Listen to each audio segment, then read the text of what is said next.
સમાચાર અમદાવાદથી સામે આવી રહ્યા છે, જ્યાં 7th ડે સ્કૂલમાં હત્યાનો મામલો સામે આવ્યો। અમદાવાદથી આ સમાચાર, જ્યાં 7th ડે સ્કૂલ વિદ્યાર્થી હત્યાનો આ મામલો સામે આવ્યો। ત્યારે મણિનગર, કાંકરિયા, ઈસનપુરમાં આજે સ્કૂલો બંધ રાખવામાં આવી। સિંધી સમાજ વેપારી એસોસિએશન દ્વારા બંધની અપીલ કરવામાં આવી।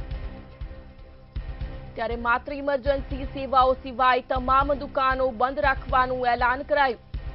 શાળા, કોલેજો તેમજ વેપારીઓ પણ સ્વૈચ્છિક બંધ પાડશે। વિદ્યાર્થીની હત્યાને લઈ બંધનું એલાન કરવામાં આવ્યું। ત્યારે સમાચાર અમદાવાદથી સામે આવી રહ્યા છે, જ્યાં 7th ડે સ્કૂલ વિદ્યાર્થી હત્યાનો મામલો સામે આવ્યો। મણિનગર, કાંકરિયા, ઈસનપુરમાં આજે સ્કૂલો બંધ રાખવામાં આવશે। ત્યારે સિંધી સમાજ વેપારી એસોસિએશન દ્વારા બંધની અપીલ કરવામાં આવી। માત્ર ઇમરજન્સી સેવાઓ સિવાય તમામ દુકાનો બંધ રાખવામાં આવશે।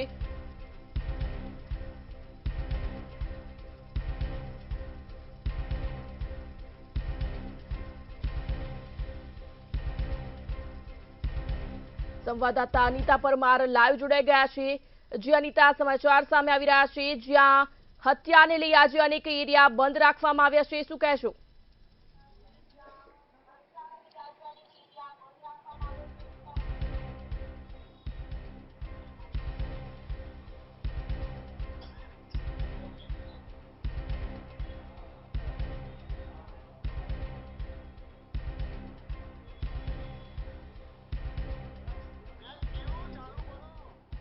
ચોક્કસથી જે પ્રમાણે ગઈકાલની આ જે ઘટના છે, આ ઘટનાને લઈને અહીંના સ્થાનિકોની સાથે સાથે તમામ સ્કૂલના આચાર્યોમાં પણ રોષ છે અને તમામ આ બાજુના વિસ્તારોની જેટલી પણ સ્કૂલો છે એ સ્કૂલોમાં આજે બંધનું એલાન છે। ત્યારે આપણે કુમકુમ સ્કૂલ ખાતે અત્યારે હાલ હાજર છે અને આ સ્કૂલ પણ આજે બંધ છે। જો વાત કરવામાં આવે તો આજે લગભગ 200 થી પણ વધારે સ્કૂલોમાં બંધનું એલાન છે। ખાસ જો વાત કરવામાં આવે તો ગઈકાલે જે પ્રમાણેની ઘટના ઘટી એને લઈને જે અહીંના સ્થાનિકોની સાથે સાથે અહીંના જેટલા પણ વેપારીઓ છે તેઓ પણ રોષે ભરાયેલા છે। ત્યારે અત્યારે હાલ આપણે તમામ આચાર્યો જે છે તે કુમકુમ સ્કૂલ ખાતે ભેગા થયા છે। 45 થી પણ વધારે સ્કૂલના આચાર્યો છે તેઓ અહીંયા કારોબારી મીટિંગમાં ભેગા થયા હતા અને તેઓએ ગઈકાલની આ જે ઘટના હતી 7th ડે સ્કૂલની એ ઘટનાને લઈને પણ ચર્ચા વિચારણા કરી છે।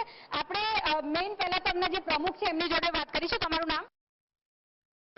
રાકેશભાઈ, પહેલા તો ગઈકાલે જે આખી ઘટના ઘટી એને તમે કઈ રીતે જોઈ રહ્યા?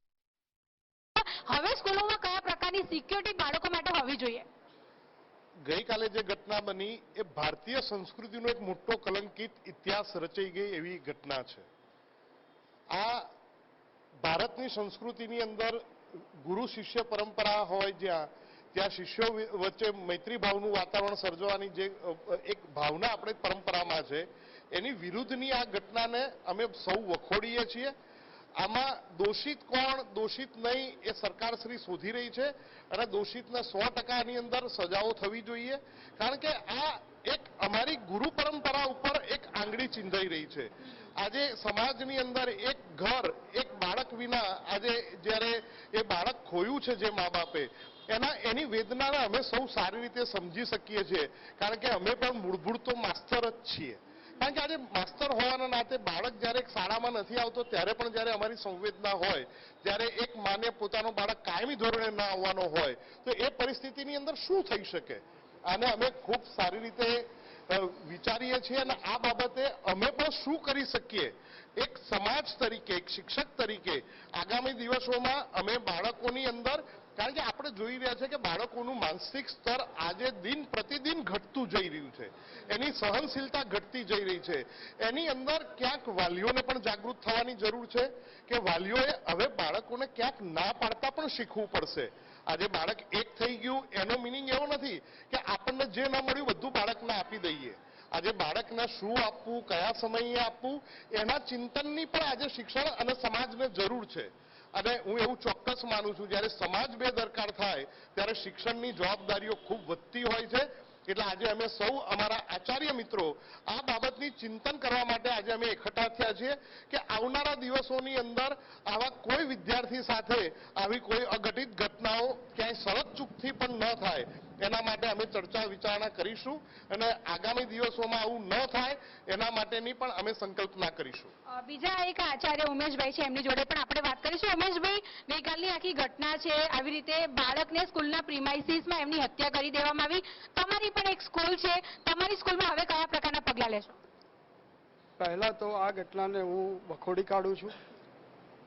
સદગત બાળકના આત્માને પ્રભુ શાંતિ અર્પે તે માટે આજે અમે અમદાવાદના જે 45 આચાર્યો આજની કારોબારીમાં તેના બદલ મૌન પાળીશું, સાંત્વના વ્યક્ત કરીશું. તેમજ અમે આનું મંથન કરવાના છીએ, કઈ ચૂક રહી ગઈ અને આમાં વધુ વિશેષ કઈ કાળજી લેવાય તે બાબતે આજની અમારી મિટિંગમાં અમે વાટાઘાટો કરીને સરકારશ્રીમાં આ બાબતે રિપોર્ટ આપીશું અથવા અમારા જે તે ઉપલા અધિકારીનું માર્ગદર્શન પણ મેળવીશું. સ્કૂલોની અંદર સવારે મોર્નિંગથી લઈને જ્યારે નૂન શિફ્ટ છૂટે ત્યાં સુધી અમારા શિક્ષકોને અમે સ્ટેન્ડ બાય રાખીએ છીએ. ગેટ ઉપર નાની શાળાઓ હોય તો એમાં શિક્ષકો હોય છે, મોટી શાળાઓમાં આવી મોટી CBSE ISSની સ્કૂલો હોય તેમાં સિક્યુરિટી ગાર્ડ હોય છે. જ્યાં ઓછા બાળકો હોય ત્યાં આગળ જે ફ્રી શિક્ષકો હોય છે સવારે ગેટ ઉપર ઊભા હોય છે, આચાર્ય પોતે પણ ઊભા હોય છે. બાળકોને અમે સમૂહ પ્રાર્થના કરીએ છીએ. ગુરુવારે અથવા શનિવારે જે બેકલેસ ડે હોય ત્યારે પણ અમે આ રીતે કાઉન્સેલિંગ કરતા જ હોય છે. પણ સમાજની અંદર સોશિયલ મીડિયા અને ઇન્ટરનેટના યુગને પણ એટલું જ હું દોષિત ગણું છું, કારણ કે બાળક પ્રભાવિત ઘણી રીતે થાય છે. એકલા ગુરુઓ પાસેથી શીખે એવું નથી હોતું, બાળક વાલી પાસેથી શીખે છે, સમાજ પાસેથી શીખે છે. પણ જ્યારે મિત્રનો દુશ્મન થાય એ બહુ મોટી ઘટના થઈ. કૃષ્ણ સુદામાનો જમાનો હતો કે જ્યારે અમીર ગરીબના ભેદ નહોતા ને એક મિત્ર બીજા મિત્રને ભાઈબંધ ગણતો હતો. આજે મિત્રનો વેરી થઈ જાય. આ સમાજના તમામ બુદ્ધિજીવીઓ માટે આ ચિંતાનો વિષય છે, ચિંતનનો વિષય છે. એવું લાગે છે કે સ્કૂલ તંત્રની ક્યાંક ને ક્યાંક મોટી બેદરકારી હતી?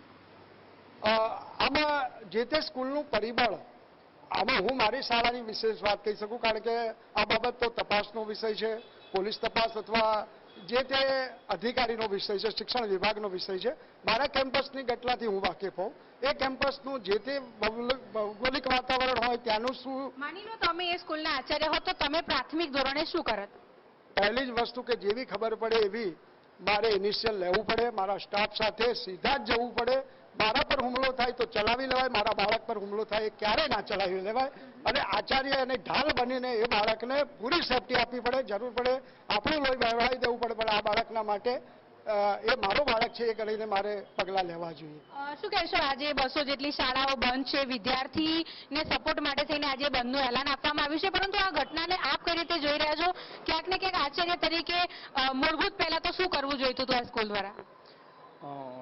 એ સ્કૂલે શું કર્યું કે નહીં એ તો મને ખ્યાલ નથી પહેલાં તો, પરંતુ આચાર્ય તરીકે સૌથી પહેલાં તો ઘટના શું બની છે જો આગળ પહેલાં બાળક પાસે જઈ બાળકને સૌથી પહેલાં તો એને જે હોસ્પિટલ છે ત્યાં આગળ પહોંચાડવામાં આવે, ત્યારબાદ એના પેરેન્ટ્સને માહિતગાર કરવામાં આવે અને ત્યાર પછી આગળ હોસ્પિટલે જઈ સૌથી પહેલાં તો હોસ્પિટલે લઈ જવું પડે બાળકને અને પછી આખી ઘટનાને એ લોકોએ ચકાસવું પડે કે શું ઘટના બની છે અને કેમ બની છે. ખાસ જો વાત કરવામાં આવે તો આવી જે ઘટનાઓ ઘટી રહી છે એને લઈને આજે તમારી જે કારોબારી મિટિંગ થઈ રહી છે એમાં ચર્ચા તો કરવાનો છો, પરંતુ જિલ્લા કચેરીએ કોઈ રજૂઆત કરવાના છો કે કેમ કે આવી ઘટનાઓ સ્કૂલના પ્રિમાઇસીસમાં ના થવી જોઈએ? આવી પ્રિમાઇસીસમાં ના થાય એ માટે રજૂઆત પણ કરવાના છીએ. આજે અમારી આચાર્ય સંઘની કારોબારી મળી રહી છે, એમાં આ અંગે ચિંતન કરી અને આગામી શું પગલાં લઈ શકાય એ માટે પણ અમે વ્યવસ્થા કરવાના છીએ. તદુપરાંત અમારી શાળા લેવલે અમે શિક્ષકોને સ્ટેન્ડ બાય રાખીએ છીએ. શિક્ષકોને 1 by 1 રોડ ઉપર ઊભા રહે અને ટોળામાં ન ઊભા રહે અને વિખેરાઈ અને ઘર સુધી પહોંચી જાય એવો માહોલ તો અમે ઊભો કરીએ છીએ.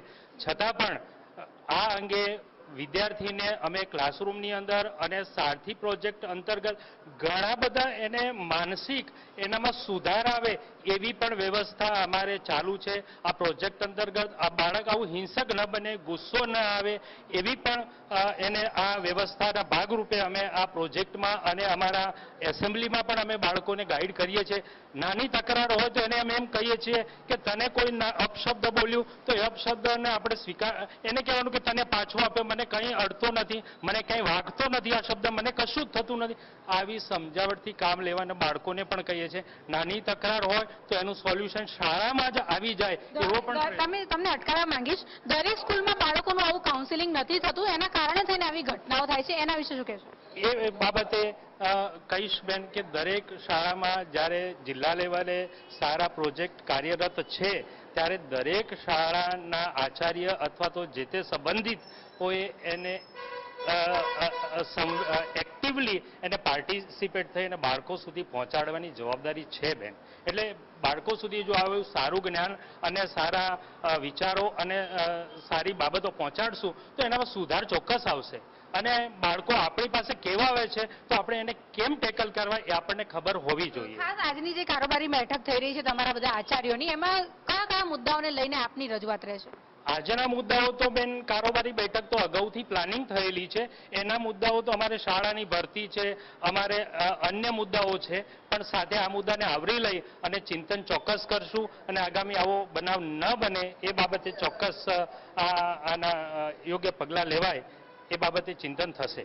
ચોક્કસથી તો જે પ્રમાણેની ઘટના ઘટી એને લઈને આજે મણિનગર, ખોખરા, ઘોડાસર, અમરેવાડી આ બધી જ જગ્યાની જે સ્કૂલો અને કોલેજો છે તેમાં બંધનું એલાન છે અને મોટાભાગની શાળાઓ જે છે તે લોકોએ સ્વૈચ્છિક બંધ પણ પાડ્યું છે. અત્યારે હાલ આ કુમકુમ સ્કૂલ ખાતે આપણે છીએ ને અહીંયા અત્યારે હાલ 45 જેટલા આચાર્યો છે તેમની કારોબારી બેઠક થઈ રહી છે ને આ બેઠકમાં પણ આજે 7 ડેનો જે મુદ્દો હતો વિદ્યાર્થી હત્યાનો તે મુદ્દાને લઈને ખાસ પ્રકારની ચર્ચા વિચારણા કરવામાં આવશે અને સ્કૂલના પ્રિમાઇસીસમાં આ પ્રમાણેની ઘટના ના ઘટે તેના માટે થઈને વિશેષ રૂપે તેઓ પણ જિલ્લા કચેરીએ રજૂઆત કરવાના છે.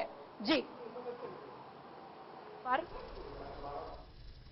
અમદાવાદથી આ સમાચાર. જ્યાં વિદ્યાર્થીની હત્યા મામલે આજે શાળાઓ બંધ રાખવામાં આવશે ત્યારે જય સોમનાથ સ્કૂલ, અર્ચના ઉદ્ગમ હાઈસ્કૂલ બંધ રાખવામાં આવશે. મણિનગર વિસ્તારની મોટાભાગની તમામ સ્કૂલો આજે બંધ રહેશે.